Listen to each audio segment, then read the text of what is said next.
I get asked every day, for the most part, are we in a housing bubble? People say to me, I'm not going to move forward buying a home because I'm going to wait for the market to settle down.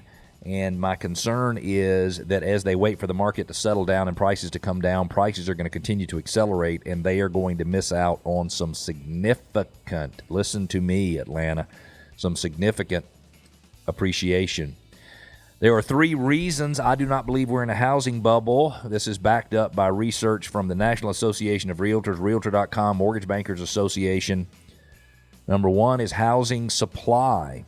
Right before the housing crash, or during the housing crash, we had an average of, let's call it 8.5 months worth of inventory, which means it would take 8.5 months to sell all the properties on the market. That definitely influenced values going down. Today, that number is 1.8 months, 1.9 months. So we have less than 2 months. We have less than 60 days worth of inventory throughout the entire country.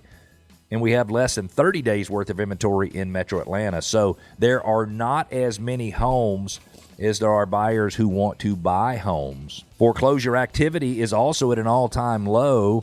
In 2010, there were 2.9 million foreclosure filings. Now listen to this, Atlanta. In 2021, there were 151,000. And I have to say kudos to the U.S. government for making sure that the pandemic didn't ruin some families and their financial future because they weren't able to stay in their house. The second thing is housing demand. The reality is that there are many, many buyers who want to buy houses. Why is demand so strong compared to supply? Well, the reality is we're probably 2 million housing units short. Now, I don't mean all single-family houses, but condos and apartments and everything. We're probably 2 million housing units short because we didn't build much from 2008 to 2012, and we still haven't caught up. And part of the problem is land is so expensive in many areas that it's just difficult for builders to build something that is affordable for most people in the United States. So real estate demand is very real, and Americans tend to be very financially stable. The reality is lending standards have increased a significant amount.